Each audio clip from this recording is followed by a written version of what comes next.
Good morning, everyone, and wonderful Wednesday, and welcome to our Kentucky Employee Benefits webinar. I want to first apologize for scheduling this during a statewide tornado drill. My phone has been going off with all kinds of alerts, as I'm sure yours has too. But hopefully the 15-minute delay was helpful, and we've got a lot of people already signed in, and it will be recorded, of course, and be able to be seen later by those who might not make it right at the beginning. So let's get started. First, let me introduce you to our team. We have Kristen Lambert, who is our team lead and a technical analyst on our team. Myself, Kim York, I'm a technical analyst, and I'm your host for today. And Kathy Pelletier, who is our Tyler Technologies vendor partner. At the top, you'll notice our EERP team email box address. If you reach out to that address, Kristen, is anything wrong? Okay. The EERP address is our team email box, and that will reach all of us should you need it. We also have our SharePoint site, our ERP SharePoint site that Kristen Lambert works really diligently on, and it's a wonderful site. This meeting will be recorded and will be shared on that site later. It will also be shared with you as well, along with the presentation later on today or tomorrow. And you'll notice at the bottom, I have the Q&A icon for questions. It's at the top of your screen. If you have any questions during this webinar, Kristen will be manning the box and watching for questions that we have throughout the presentation, as well as an opportunity at the end to ask any questions that you may have. Just write them down and we'll answer those. But again, you're welcome to ask questions as we actually go through the presentation. So our agenda for today is to talk about the Kentucky Employee Program benefits, the Kentucky Employee Benefits Program in general. We're going to talk about the KHRIS daily file process, our recent updates. We don't have any new updates that I don't think you've heard about, but we had several over the last year. I wanted to kind of pull those all together in one presentation for you, and we'll talk about the term file process. So when you actually follow this path to the Kentucky Employee Benefits Program, these are the options that you're going to have. You're going to have benefit records, benefit settings, import pending, federal reimbursement, and purge records. Federal reimbursement is the only part of this program that we're not going to talk about today. I actually have, and I have noted for you on this slide, a tentative meeting for 3/25, which would be a webinar specific to federal reimbursement and to the summer federal reimbursement process. We know that's a difficult, long process.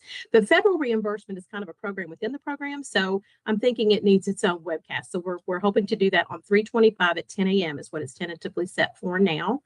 I want you to also notice the red arrow points to purge records. If you do not have that button on your main screen, I'm going to tell you what you need to do. So let's go to the next button. So you're going to see here at the top of this, you're going to see the allow health insurance maintenance box that needs to be marked. You would simply mark that box. That will give you the purge button and give you the ability to maintain the benefit settings screen. And this screen is maintained manually, and it contains information to properly post cost to deduction codes, as well as the federal reimbursement information. You'll see the admin costs and the life costs right in here. Those can change. The $8 used to be $8.38 a few years back, but it's maintained its $8 amount at the time. But this is all manually maintained. So let's dive right on into the KHRIS file import process. So we have the triangle, right? I like to call this my triangle of how the information is disseminated between the districts KHRIS and Tyler. So when you are sending new employee information or change information for state benefits, you send that to DEI, right? DEI is going to be processing that. They put it all together, and each night they send the information out to Tyler. Tyler then disseminates that to the districts. So it's just kind of a triangle of how that information works. Now, those files are titled, as you can see here, the KHR, I made up 111-1111 as a KHR number. That KHR is kind of what puts that in your spool directory. And once you've once you've imported that file number, that name is going to change to KHD, and we're going to talk about that later in the presentation. But just wanted you to know that that number is not assigned by DEI. So those KHR numbers are not something that DEI is going to recognize if you're ever questioning something about a file. That's going to be something that Kristen and I can look at in your spool directory. Tyler names those files. So it's a good idea, and I'm going to talk about this later. When you're importing a file, jot that number down. So if you need something, you need us to rename that file for you to get that back in your spool directory. You make a mistake with import and you need to re-import that again. We can rename it from KHD back to KHR, get that in your spool directory so that you can then import that file again. But again, DEI doesn't assign those numbers. They're not going to recognize those numbers. That's something that we'll recognize. So this is the overall process. We start out with importing the files. These are files that are imported into your pending area, and they remain there until you're ready to make them active and update your deductions. Your pending includes a purge function that will enable the user to remove invalid records from the pending area, and all records are imported into the pending area, even if the employee's master record is set to inactive or the employee master record does not exist. We'll talk more about that as we go along. And moving the files to active, this creates the active benefit record. So just know when you're going through that process of moving the files to active, which we're going to discuss, you are simply making an active benefit record. That's what that means. Moving files to active simply creates an active benefit record, and then updating your deductions. And of course, this moves your state benefits from the active benefit records that you've created to the employee deductions program, which works with payroll, right? It pulls all those deductions in. So what changed and why? So again, we've had changes over the last year or so, year to 2 years. I'm hoping this presentation just kind of pulls it off. So some of this is going to be stuff that you've heard before, but it's stuff that you've heard before, but I wanted to pull it all together for you now. So to reduce personally identifiable information, the health insurance files will no longer contain the full Social Security number.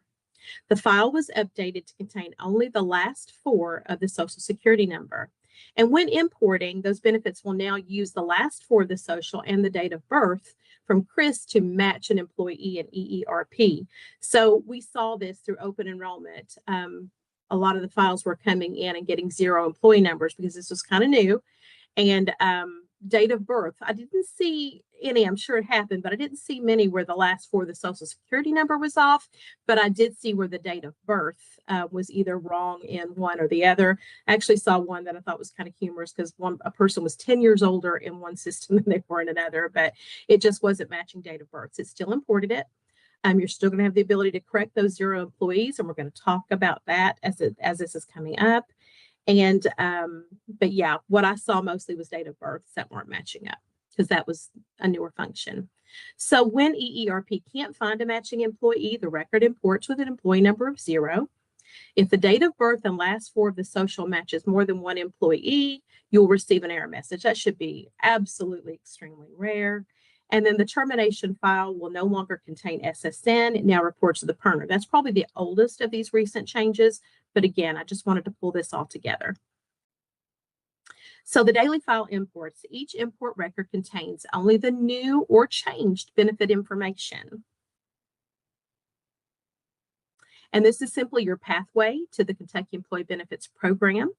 If import files exist, a message will display before the program opens. You'll select OK to the KHR files exist message. This is simply letting you know that there are some new files in the spool directory to import. So you'll, after selecting import pending from the main menu, it's one of those options when you go to the program, you'll select import now to the import files exist process message that you see the screenshot of there if you're ready to import the existing files. If not, you want to import later, you just want to go to import pending and see what's out there and not import your new files, you would choose import later. So importing a file, the second section, the files available for importing will be shown on the next screen. This is simply your files that you have, what the screen will look like when you go to actually import any existing files that are out there. You'll select Load File and choose Yes to verify import file message. So you'll select Open to view the report in Excel. Review the report that is generated during the output to determine if the file contains information for your employees. It's really rare, but I have seen a file accidentally go to the wrong district, so you would know that when you open it up and take a look at it. Hey, Kim, And let's so, stop and go back a couple slides if you please, don't mind. absolutely. By the way, you're sharing some great information. One more slide. I just want to talk about the order of the files. So I'm not sure, Okay. did you highlight that farther on in your presentation I about importing in probably did order? not, but that's an important point No. to make. Hey, team That effort here. Yeah. Just they want to do make they do people understand the order is very important. You cannot pick and choose which file you import. It's our program does sequencing of records. So if John Smith had a record in file, he needs 43 up here on the screen. He may also have a record in file 46. And when you import the records in order, it knows that file 46 is the most recent. But if you import them backwards, it's going to have a problem. So don't just look at you always look at the file number at the end, the .434445, and just make sure you import those in order. And that's all I wanted to share. I'm glad you did, because it's really, really an important thing to add. It was especially important during the open enrollment file Oh, for process when sure. we had people that needed the open enrollment file renamed. We had to Mhm. rename everything subsequent to that so that Yes. you could actually re-import them in order. So absolutely. Thank you, Kristen, for bringing that up. Sorry to interrupt. No, that was a good interruption, needed to be said.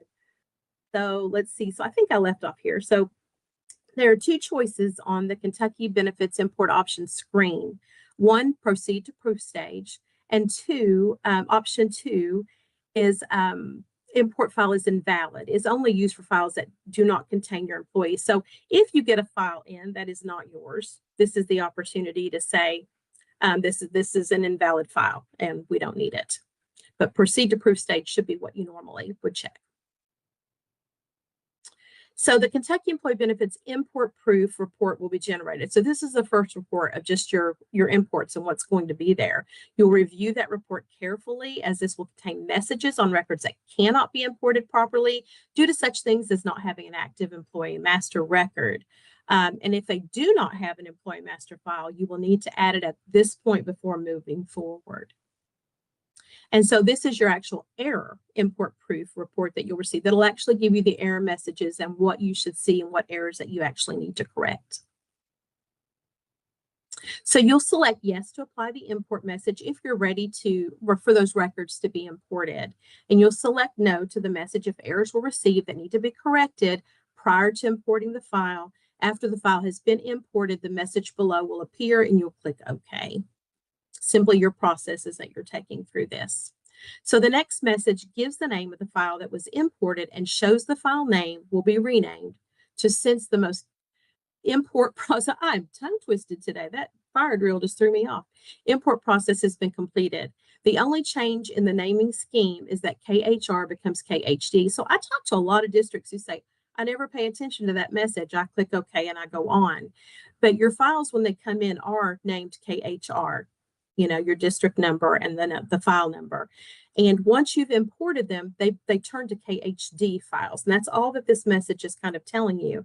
And that's what Kristen and I now have the capability of doing, is that if you do import a file and there's an issue with that file and you need it to import it again, maybe you used the wrong date or you accidentally voided it or something, we can go in and rename that file from KHD back to KHR so that it goes to your spool directory and you can re-import that again. You just need to send an email to our team box and let us know that you need a file renamed, and write those file names down. When you're importing them daily, just kind of write the number down, because we can't see it by name. Someone will email and say, can you pick up Susie John's latest file for me so that I can re-import it? We don't see their name on these files. All that we see are these KHR or KHD numbers. So if we know that Johnny Sue is on KHR 111.1111, we can go pull that file for you and rename it so that you can re-import it again. So the import pending screen contains functionality to import files, move files to active, and purge pending records. So these are all things that you can do from the import pending area, and you can search by various criteria that's on that page, you know, by the file number, their name, dates, things like that. So purging the pending records. Records can be purged from the pending area. A valid reason may include a record that exists for a former employee and the record is not needed. You would simply choose to select update, check the boxes of the records that need to be purged, press enter, then you'll select purge on the ribbon and yes to the message that you see on the screen if you are ready to purge those records. It will actually tell you too how many you're going to be purging. So moving all pending records to active. So from the import and pending screen, select update and choose select all from the ribbon, then select accept. The next step is to choose the start date. You will enter the deduction start date for each deduction, type into the screen. And again, ours is screenshot, just an example. But again, this is another area. You have two dates that you really work with Kentucky Employee Benefits with this daily file process, an effective date and the deduction start date. The effective date's going to be on that file when it comes in, usually the first of the month typically. But the deduction start date is just that. You're telling the system, when do I want this deduction to start? When do I want this to start coming out of payroll? So usually we say 1 day before the payroll date range for the check that you want those deductions to start coming out of. Maybe it's a change in the amount, maybe it's a brand new person, but that deduction start date simply says that, when do I want this deduction to start? And think of it as a date within the payroll, but it's suggested 1 day before the payroll date range. So then you'll select move to active. When you're ready to make these to active, it will show you the number of files that you're getting ready to make active. And then you can just choose yes. This looks like a lot of files. This is probably an open enrollment file with all of these, but typically on a daily basis, you'll just have a few of each one that you'll need to, but it does let you know which ones you're making active. And again, you're making that active benefit record. That's all that you're doing when you're moving these records to active. So the benefit records, this portion of the program contains records that have been moved from the pending area. These are what we refer to in this program as the active records. It's what you made when you move those deductions to active. So the active benefit record screen contains the same information as the pending record, but you have the functionality to process deduction updates, create term files, and the annual salary file are all found on this screen. So again, a newish update. There's nothing really new to announce, but just pulling this all together. So when importing KHRIS files and EERP does not find a matching employee, the record imports with the employee number of 0. You may now update those active records with the correct employee number. So first, you want to go ahead and move those files to active. Go ahead and create that active benefit record. And then within those with those active benefit records, you're going to do a search for 0 number as the employee number, and you can look for something to add to that, the change date, the date that you're making these changes, or the file name, something else to pull up those 0 number employees.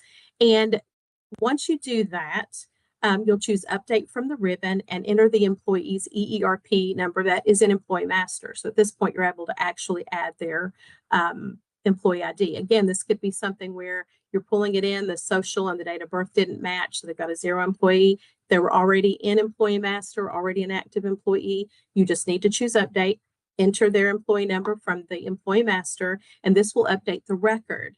Then you also want to check the information in the optional benefit folders too. This information may also need to be updated, and then you'll select accept.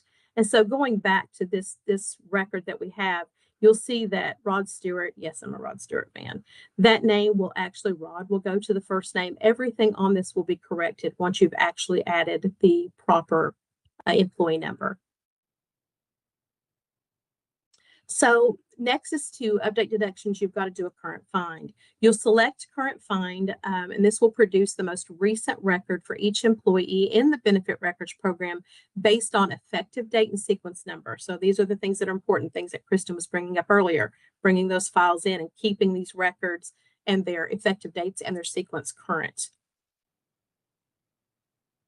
You'll perform a current find or find the record that needs to be processed. Sometimes you have one person. Instead of doing a current find, you'll just look for that one person to do the update deductions.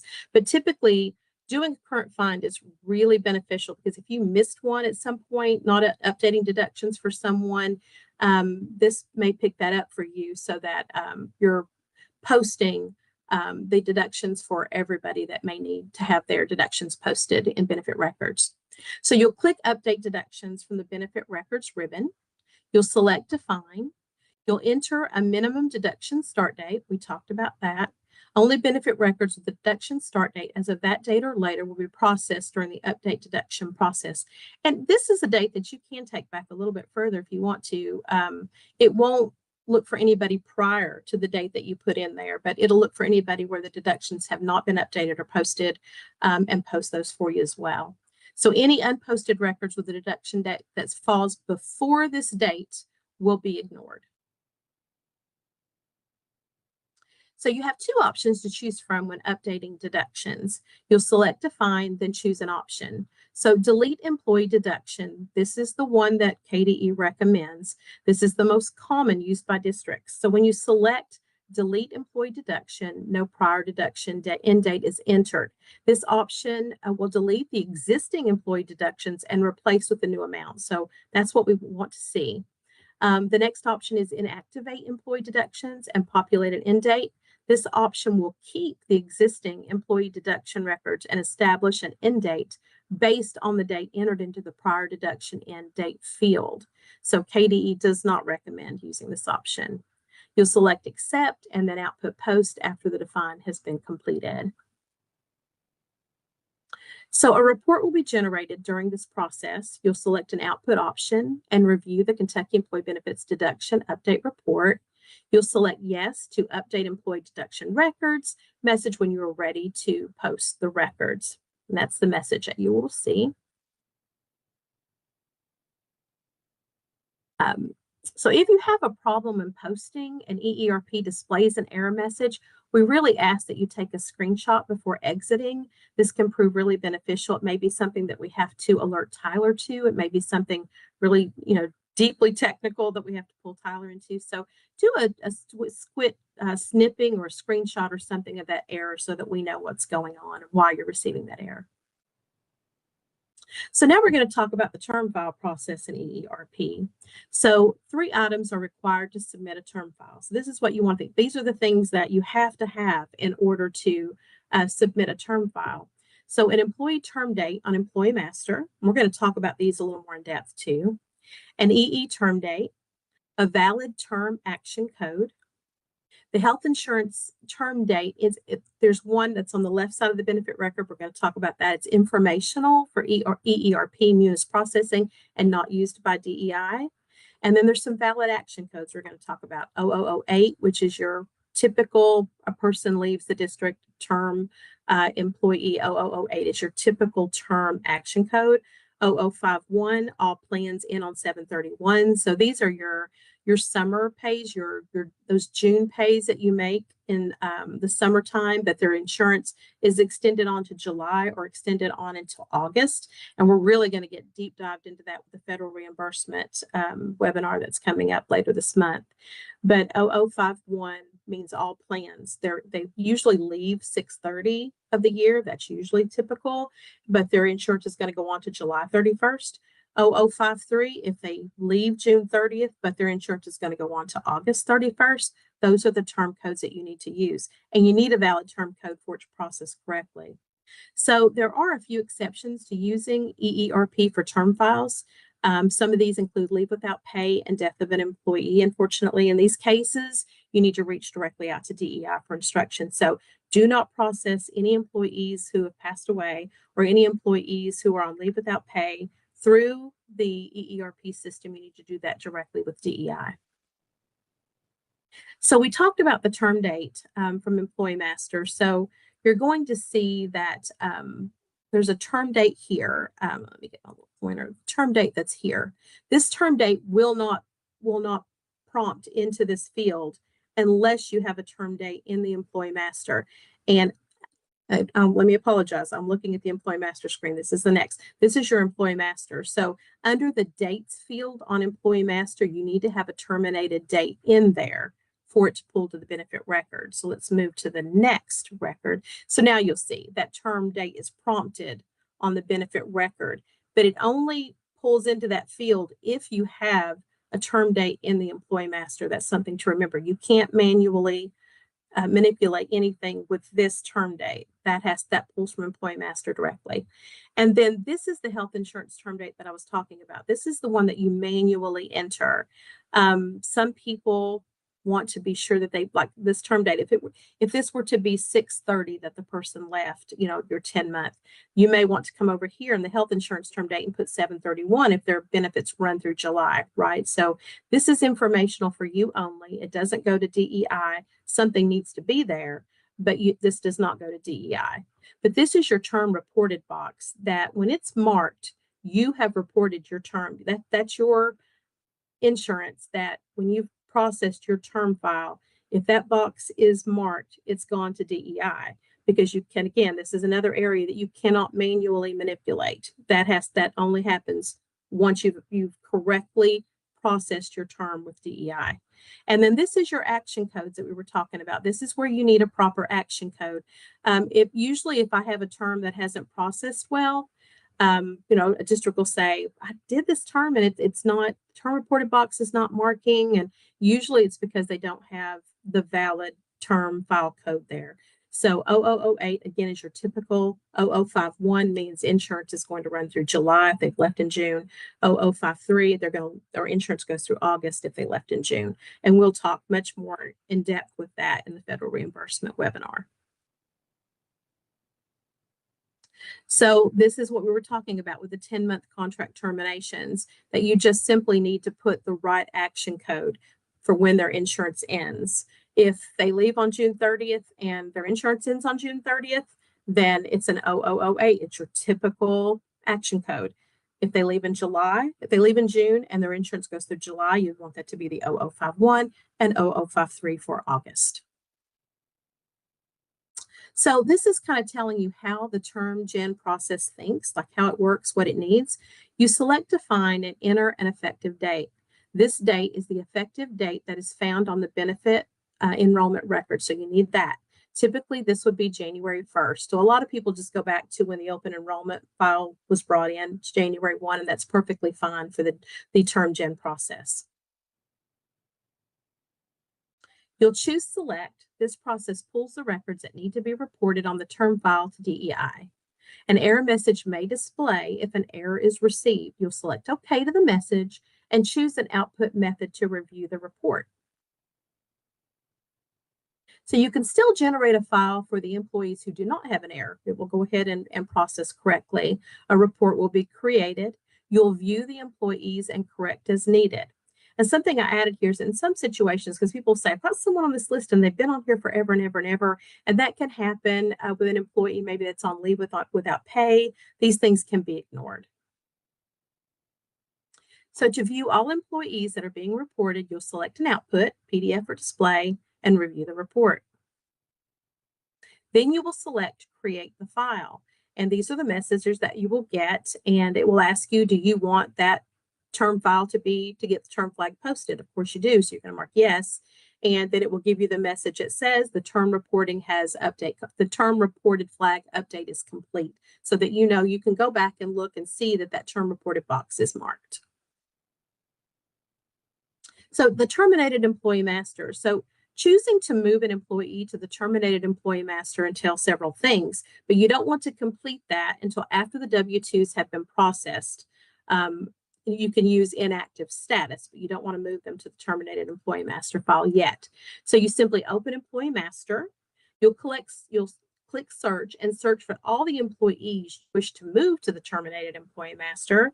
Criteria for the search may be the employee number or inactive status, whatever. Then you simply click accept. You'll click terminate button on the ribbon. You'll select desired output option for the terminate proof report. Verify the list of employees to be terminated on the report is accurate, and click yes on the terminate pop-up window. So a confirmation will appear at the bottom of the screen, and then you simply click to close the Employee Master Program and return to the main menu. So the results of this are that the employees may now be found in the terminated employee file. And to view those employees, open the terminated employee master under the Human Resources Program, and you can use the search button to search for the employees and click accept to bring up the record you wish to view.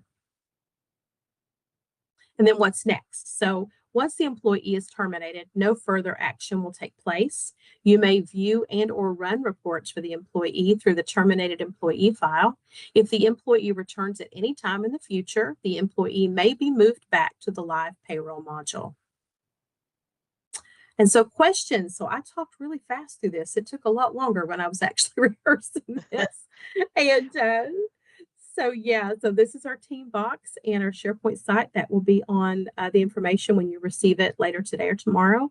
And so, Kristen, have we had any questions, or do we have any questions? No, there's nothing in the Q&A, but I do want to talk about a couple of the slides to go back. While your slide on 42 talked about terminating the employees, after W-2s, that is very true, but we have that extra added thing. You should not move any employee to the terminated master if they've had earnings in the fiscal year because of retirement reporting, because for the end of year reporting and whatever. So just something to keep in mind. That we also have that additional component there.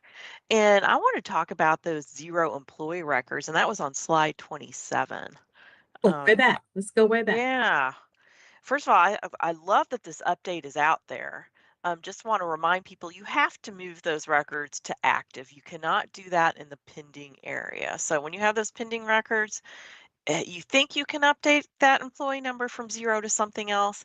It just does not work, and it doesn't work very well at all. So please make sure you do those in the active records, but it's just not that health record. You want to note any other records that employee has, like vision, dental, dependent, life, anything like that. And you have to click on those folders, select search, and use those same criteria. Search for like an employee number 0. You can also maybe put a date in there, and you'll see all those records out there for an employee with 0. And of course, you see the name on there. You can maybe see Rod Stewart, and you still have to update those individual records to the correct employee number. So if for some reason they don't match when you import them in Munis, you can still assign the employee numbers, but you need to do it for each individual record, just not for the health record, any other underlying health insurance options they've elected. So that was my 2 cents. That was a win-win, because before this change, and this change didn't actually work the way we had originally intended. We were going to be able to kind of twerk those in the pending records, but now you do have to move them to active and make those corrections from the active records. But it's better than having to, before this, you had to manually put all that information in because you weren't going to get another file. So I think it's been a positive change there. We're always thinking about your time and efficiency. That's top of our list, to make sure that things are efficient and work well for you. So that was a win-win for Kristen and I to be able to get that out there for you all. So we do have some questions in the Q&A that came in. I did not know that we weren't supposed to use the term gen for employees who passed away. What issues would that cause? Honestly, don't know. You're just not supposed to do it. That's a question for DEI, because I'm assuming that because they passed away, they probably have life insurance.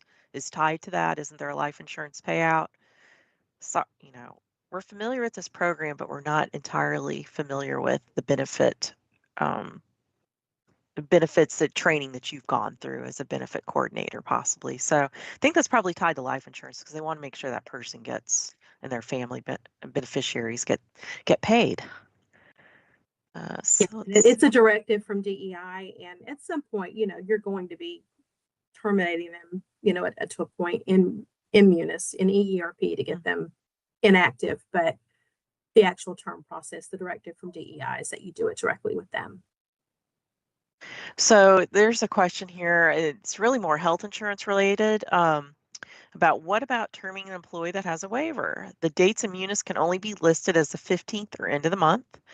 How do we handle if the employee should be termed on another day during the month since it's supposed to end the day they term? Um, I'm assuming that's handled on the DEI side. Our understanding is that it's always the 15th or the end of the month is the way health insurance works. But they do receive the date from the employee master, that terminated date. So if that employee has a term date of, say, you know, April 10th, DEI will receive in that terminated file a term date of April 10th. So they will know that. I Hopefully that added that answers. you could, that the terminated date should be the very last day that they're in the office, whatever that is. If it is the 10th, as Kristen mentioned, that's the date you would put in their employee master as their term date, the last day that they're in the office. So again, another question relating to the term dates. On the employee master screen when entering the term date, is that supposed to match inactive date or the date the insurance is terminating? And that's really just your termination date. Termination date is termination date. I don't have a clear definition of that. But that is what's reported to DEI, is what is truly what day are they termed. And we do have those summer terms. I don't know if Kim, if you want to go back, if you can find those slides, talk about the codes used for the summer terms.